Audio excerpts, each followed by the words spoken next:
नमस्कार, मी वैशाली। आज आपण आपल्या आजच्या रेसिपीमध्ये मस्त घरीच कुरकुरीत हॉटेलसारखे स्पायसी चिकन लॉलीपॉप करतोय। पार्टी, सण किंवा संध्याकाळच्या स्नॅक्ससाठी अगदी उत्तम पर्याय आहे। चला तर मग पाहूया चिकन लॉलीपॉप करण्यासाठी लागणारं सर्व साहित्य आणि चिकन लॉलीपॉपची पूर्ण रेसिपी। चिकन लॉलीपॉप करण्यासाठी आपण अर्धा किलो म्हणजे 10 ते 12 चिकन लॉलीपॉपचे पीस घेतले आहेत। यामध्ये पाणी घालून हे 2 ते 3 वेळा पाण्याने स्वच्छ धुवून घ्यायचे। चिकन लॉलीपॉप करण्यासाठी आपले लॉलीपॉप धुवून तयार आहेत। आपण अर्धा चमचा व्हिनेगर घेतला आहे। तुमच्याकडे जर व्हिनेगर नसेल तर तुम्ही व्हिनेगर ऐवजी चमचाभर लिंबाचा रस वापरू शकता। चमचाभर सोया सॉस, शेजवान चटणी। शेजवान चटणीची रेसिपी आपली याआधी झाली आहे। डिस्क्रिप्शन बॉक्समध्ये मी या रेसिपीची लिंकही शेअर केली आहे। आपण चमचाभर लाल तिखट घेतला आहे। तुम्ही तिखटाचं प्रमाण यापेक्षा वाढवूही शकता। 1.5 चमचाभर अद्रक लसूण मिरचीची पेस्ट। मैदा आपण लागेल तसा वापरणार आहोत आणि त्याचबरोबर कॉर्नफ्लॉवर, 1 अंड। धणे जिरे पावडर ही ऑप्शनल आहे, तुम्ही स्किपही करू शकता। आता आपण घेतलेलं सर्व साहित्य लॉलीपॉपवर घालायचं। धणे जिरे पावडर, लाल मिरची पावडर, व्हिनेगर, सोया सॉस आणि अद्रक लसूणची पेस्ट। अगदी थोडं चवीपुरतं मीठ घालायचं।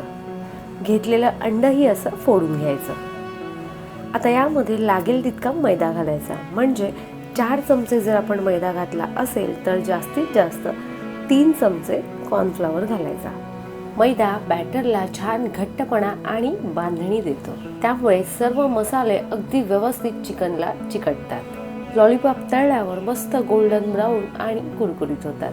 कॉर्नफ्लॉवरमुळे लॉलीपॉप हॉटेलसारखे मस्त क्रंची आणि क्रिस्पी होतात। घातलेलं सर्व साहित्य अगदी व्यवस्थित असं मिक्स करून घ्यायचं।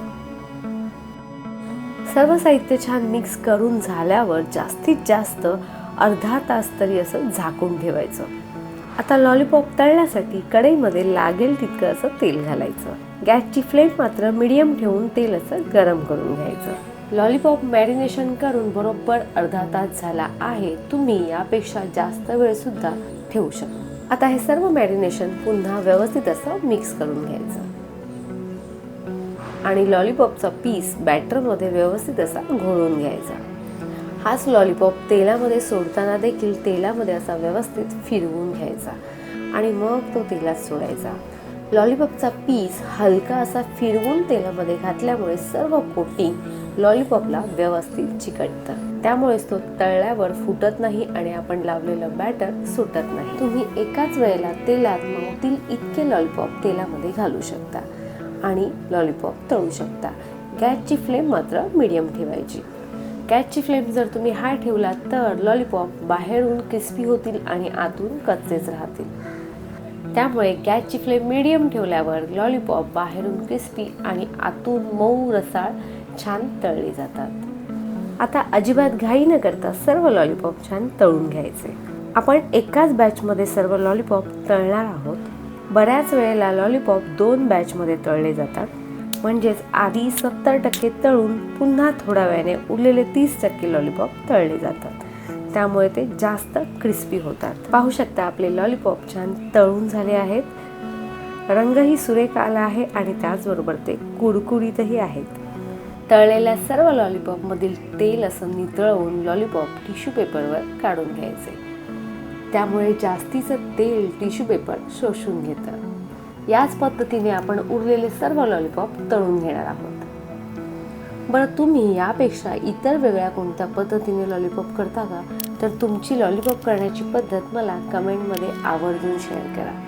असे लॉलीपॉप करून शेजवान चटणी बरोबर खायला अप्रतिम लागतात। मस्त हॉटेलसारखे लॉलीपॉप असे घरीच करून तुम्ही अगदी सहज खाऊ शकता। वेळ झाली आता निरोपाची। तुम्हाला जर आपली आजची रेसिपी आवडली असेल तर आपल्या रेसिपीला लाईक करा, जास्तीत जास्त शेअर। नवीन असाल तर सबस्क्राईब करा, बेलचं बटनही दाबा। ज्याप्रमाणे तुम्ही आपल्या सर्व रेसिपीज पाहता त्याचप्रमाणे पाहत राहा। पाहता पाहता करतही राहा आणि करून झाल्यावर प्रत्येक येणाऱ्या नवीन रेसिपीला हाईप करा।